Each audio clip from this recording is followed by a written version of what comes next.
Oh, whoops. Good morning and welcome. It's lovely to see everybody this morning. Today is the feast of St. Jerome, so I thought we might have a picture of him with his iconic lion. I love this picture because it looks as though he's teaching the lion to read, and the lion is responding rather beautifully. Yesterday, of course, was the feast of St. Michael and all angels. So a shout out to all Michaels, whose name day it was. That feast is fixed at the point of the autumnal equinox, a feast of light as we turn in the year to the days getting shorter than the nights and the darkness approaching. So the angels are there to remind us of the forces of light which protect us. Julie is going to read for us this morning. Originally we put John on the rota, but I'm glad to see that you're back home or in front of a computer, John and Rosemary. It's good to have you with us. But Julie's going to read to us from the book of Job, and Gareth is going to bring us the passage which he's chosen for us to look at this morning. So let us turn to our opening prayer. There are 3 slides of this, so it's quite a long prayer for reflection as we say it together. Dear God, thank you for your presence with us, searching us out in the deep places of our lives and leading us on to new understandings of your will and purpose for the world you have made and love.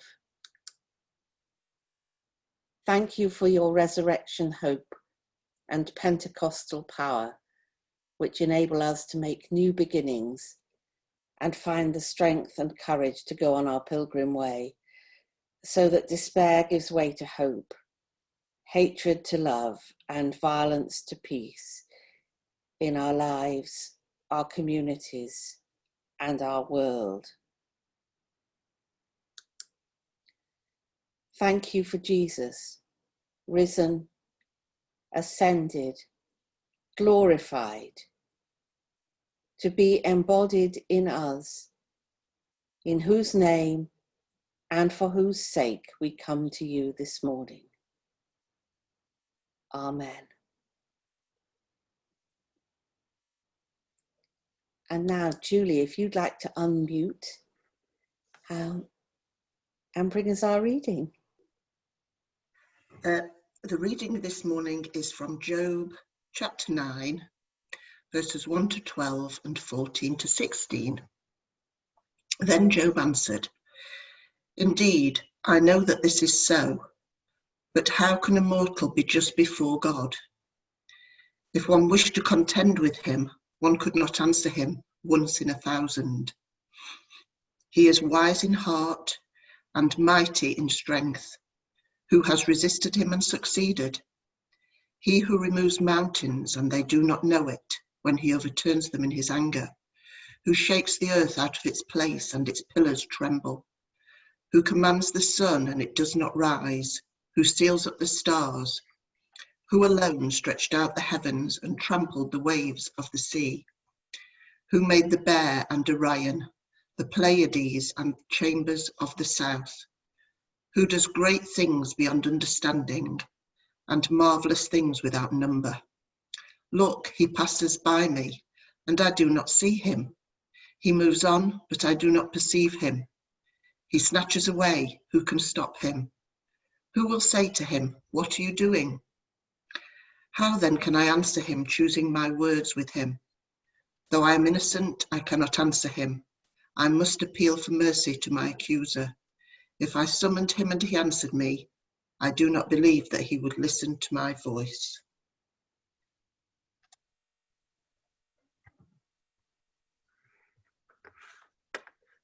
Thank you, Julie. And with those words of power and an evocation of the power of God in our minds, we're going to turn to our prayers of intercession. And you may like to type things in the chat room for other people to hold in their hearts for you while a short piece of music plays.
And let us bring all our prayers and praises into a version of the Lord's Prayer.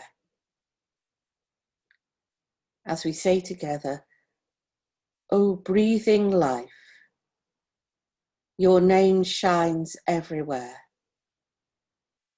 Release a space to plant your presence here. Imagine your possibilities now.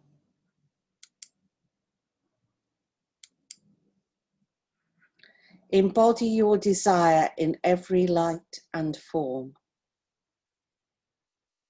Grow through us this moment's bread and wisdom. Oh. Untie the knots of failure binding us as we release the strands we hold of each other's faults. Help us not to forget our source, yet free us from not being in the present. From you arises every vision, power and song, from gathering to gathering. Amen.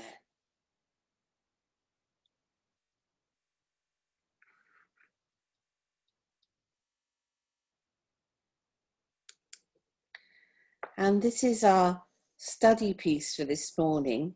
I'm going to ask Gareth to unmute and read it to us and perhaps say a little bit about it, and or you could do that afterwards, Gareth, if you preferred. Right. Oh, hang on. I just want to. Right. I've stopped my video again so that you can't see me, but I've unmuted.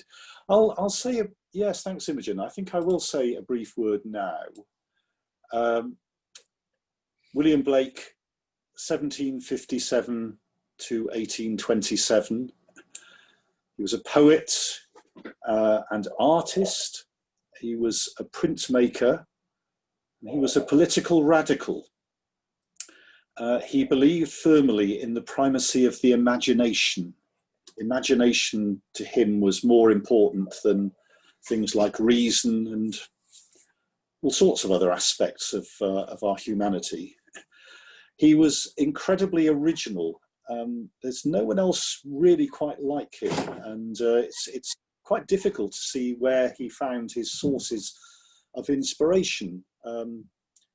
He was very eccentric and he was a visionary, and so it's good to have Blake following Job, really, because the book of Job is an incredibly visionary book. There was some of that in the passage that Julie read for us, and the last few chapters of Job are chapters of great vision. But Blake developed his own mythology based on Christian ideas and based on biblical ideas, but very much his own mythology. And that mythology is expressed in his words and in the visual imagery of his art. A lot of his poetry is very difficult to fathom because of that. But a lot of his shorter poems have a deceptive simplicity about them. And in particular, the poems that we find in his book, Songs of Innocence and Experience. They seem very simple, but they're really not, because there are all these ideas behind them. He's best known, of course, for Jerusalem, which we sing regularly. Again, it feels quite simple to sing, but it's not when we really think about the words. And in this particular poem, I think this is one of his easier ones in many respects. But we wouldn't necessarily use all the language he uses in the poem today. So we wouldn't use the words heathen, Turk, or Jew. We would express that line in slightly different language and vocabulary, but we nonetheless know what he means.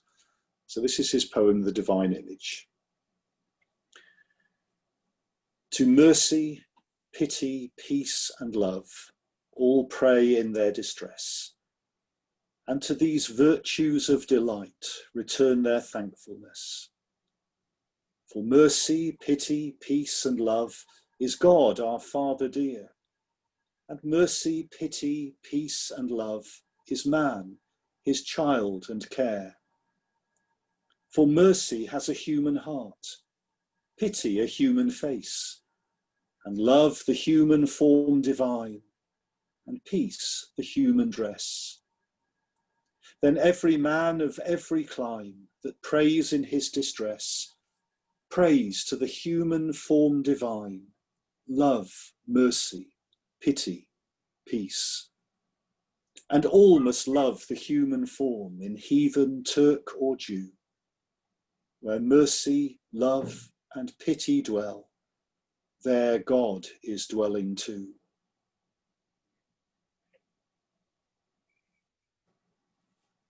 Thank you, Gareth. We'll obviously pick this up in our discussions. We have a final prayer, and then just at the end of the service, I've found a recording of the Vaughan Williams setting of this, which is very short. So I'll play that to lead us into our discussion. But let us say a final prayer together. This is a lovely blessing which Michael has found for us. May the blessing of God surround us. May angels and friends share our journey. May people of faith inspire us. May we celebrate life and hope. May God's image grow within us.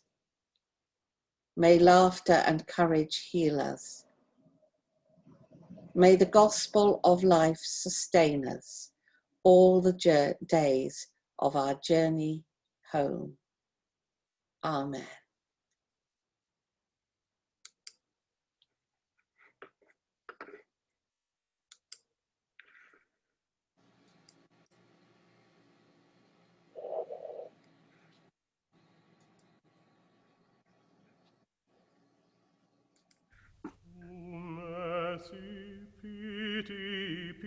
peace and love, all pray in their distress, and to these virtues of delight return their thankfulness. For mercy, pity, peace, and love is God our Father dear, and mercy, pity, peace, and love is man, his child and care. For mercy has a human heart, pity a human face, and love the human form divine, and peace the human dress. Then every man of every clime that prays in his distress, praise to the human form divine. Love, mercy, pity, peace. And all must love the human form in heathen Turk or Jew, where mercy